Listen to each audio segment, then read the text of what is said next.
ሰላም ጤና ይስጥልኝ። ወቅታዊና ታማኝ መረጃዎችን በፍጥነት የሚያደርሳችሁ የፈጠነ ሚዲያ ነው። ዛሬ በዜና መጽሔታችን የነባር መምህር ዘላለም ወንድሙ የቀብር ስነ ስርዓት በታላቅ ክብር ተፈጸመ። የኢሃፓ ዋና ጸሐፊ ምስጥረ ስላሴ ለፓርላማነት እጩ ሆኑ። ጀነራል ታደሰ ወረደ ተሸንፎ መኖር አማራጭ አይደለም ሲሉ አስጠነቀቁ። በድሬዳዋ 8 እግርና 4 ጆሮ ያላት ግልገል ተወለደች። በኬንያ 2000 ጉንዳኖችን ሊሰርቅ የነበረ ቻይናዊ በቁጥጥር ስር ዋለ። የአያቶላ አሊ ካሜሊ ባለቤት በህይወት መኖራቸው ተረጋገጠ። በሱዳን ትምህርት ቤት ላይ በደረሰ ጥቃት የሟቾች ቁጥር 12 ደረሰ። ዝርዝር መረጃዎችን የማቀርብላችሁ ቃል ኪዳን ሱባለው ነኝ። አብራችሁን ቆዩ።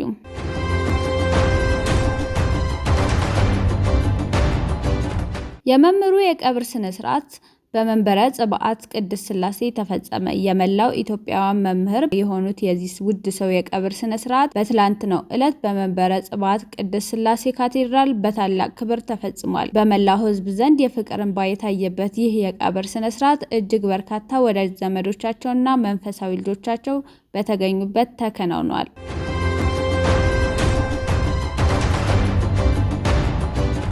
የኢሃፓ ዋና ጸሐፊ ምስጥረ ስላሴ ታምራት ለፓርላማ እጩ ሆኑ።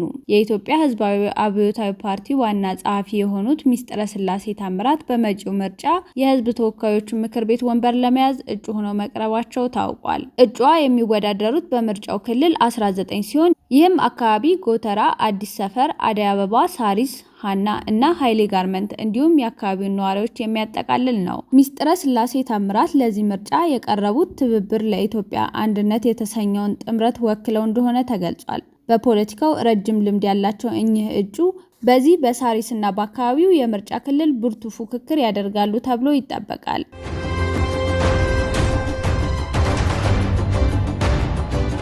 ተዘጋጅቶ መቆየት ወሳኝ ነው። የጀነራል ታደሰ ወረደ ወቅታዊና ጠንከር ያለ መልእክት። በትናንትናው ዕለት በመቀሌ ከተማ በተካሄደው የአፄ ዮሐንስ መታሰቢያ በዓል ላይ የተገኙት ጀነራል ታደሰ ወረደ ወቅታዊውን የፖለቲካ ሁኔታ የተመለከተ ጠንከር ያለ ንግግር አድርገዋል። ጀነራሉ በንግግራቸው የሰላም አማራጮችን ተጠቅሞ መሳካት ካልቻለ ተሸንፎ መኖር አማራጭ ባለመሆኑ ሁልጊዜም ተዘጋጅቶ መቆየት ወሳኝ ጉዳይ ነው ብለዋል። ዕለቱን እየዘከርን ያለነው በምቾት ውስጥ ሆነን ሳይሆን በከባድ ውጥረት በሰፈነበት የፖለቲካ ሁኔታ ውስጥ ነው ያሉት ጀነራል ታደሰ በእጃችን ያለውን አንጻራዊ ሰላም ተንከባክበን ብንይዝም ከአቅም በላይ በሆኑ ግፊቶች ሲመጡ መምረጥ የማይገባህን ነገር እንድትወስን የምትገደድበት ሁኔታ ይፈጠራል ሲሉ አስረድተዋል። በመሆኑም ሰላሙ ከቁጥጥር ውጭ በሆነ ኃይል ሊጠፋ ስለሚችል በማንኛውም ሰዓት ዝግጁ መሆን እንደሚያስፈልግ አሳስበዋል።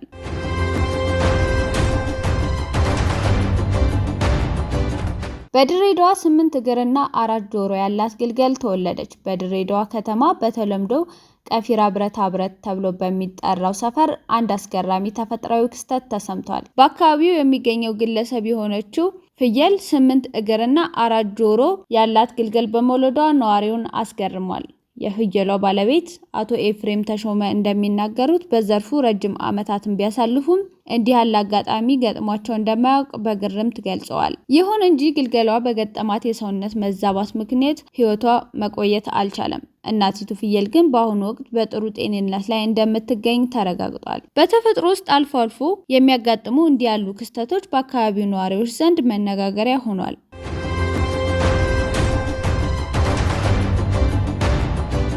2000 ጉንዳኖችን ወደ ቻይና ሊሰርቅ የነበረው ግለሰብ በኬንያ ተያዘ። በናይሮቢ ጆሞ ኬንያታ ዓለም አቀፍ አውሮፕላን ማረፊያ አንድ የቻይና ዜጋ ከ2000 በላይ የሚሆኑና በዓለም አቀፍ ደረጃ ጥበቃ የሚደረግላቸውን የጉንዳን ዝርያዎች በሻንጣው ደብቆ ወደ ቻይና ሊያወጣ ሲል በፍተሻ ወቅት ተደርሶበታል። ግለሰቡ ሜሶርሶፋሌቲስ የተባሉ 1948 የጓሮ ጉንዳኖችን በልዩ የመሞከሪያ ቱቦዎች እንዲሁም 300 የሚሆኑ በሽንት ቤት ወረቀቶች ጠቅልሎ ለማጓጓዝ መሞከሩ ተገልጿል። ቢቢሲ እንደዘገበው ከሆነ ድርጊቱ የተደራጀ የኮንትሮባንድ ቡድን እጅ እንዳለበት የተጠረጠረ ሲሆን እነዚህ የጉንዳን ዝርያዎች በአውሮፓና እስያ ለሚገኙ ህገወጥ የቤት እንስሳት ገበያዎች ከፍተኛ ፍላጎት እንዳላቸው የኬንያ የዱር እንስሳት አገልግሎት አስታውቋል።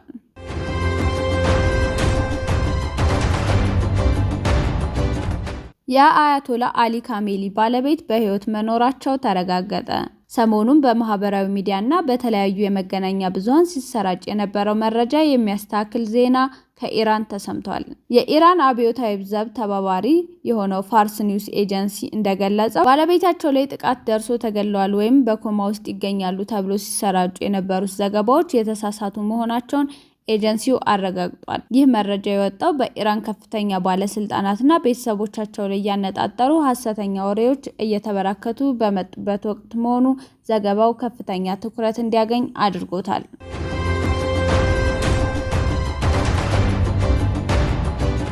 በትምህርት ቤት ላይ በደረሰ የድሮን ድብደባ የሟቾች ቁጥር 17 ደረሰ። ጎረቤት ሀገር ሱዳን አሰቃቂ የሲቪሎች ግድያ ተፈጽሟል። በዋይት ናይል ግዛት ሹኬሪ መንደር በሚገኝ ሁለተኛ ደረጃ ትምህርት ቤት እና የጤና ማዕከል ላይ ትናንት ረቡዕ በደረሰ የድሮን ጥቃት የሟቾች ቁጥር 17 መድረሱን አሶሲኤትድ ፕሬስ እና ሲቢሲ ዘግበዋል። እንደ ሱዳን ዶክተር ኔትወርክስ ገለጻ ጥቃቱ የተፈጸመው 4 ተኳሽ ድሮኖችን በመጠቀም ሲሆን 2 ድሮኖች ትምህርት ቤቱን፣ ቀሪዎቹ ደግሞ ሆስፒታሉን መትተዋል። ከሟቾቹ መካከል አብዛኞቹ ተማሪዎች መሆናቸው ደግሞ ሀዘኑን ከባድ አድርጎታል። የሕክምና ባለሙያዎቹ ድርጊቱን አሰቃቂ ወንጀል ሲሉ የገለጹ ሲሆን የሰብአዊ መብት ተሟጋቾች ለጥቃቱ የፈጣን ደጋፊ ኃይሎችን ተጠያቂ አድርጓል። የተባበሩት መንግስታት ድርጅት በበኩሉ በሱዳን የዘር ማጥፋት ወንጀል ምልክቶች እየታዩ መሆኑን በማሳሰብ ከፍተኛ ስጋቱን ገልጿል።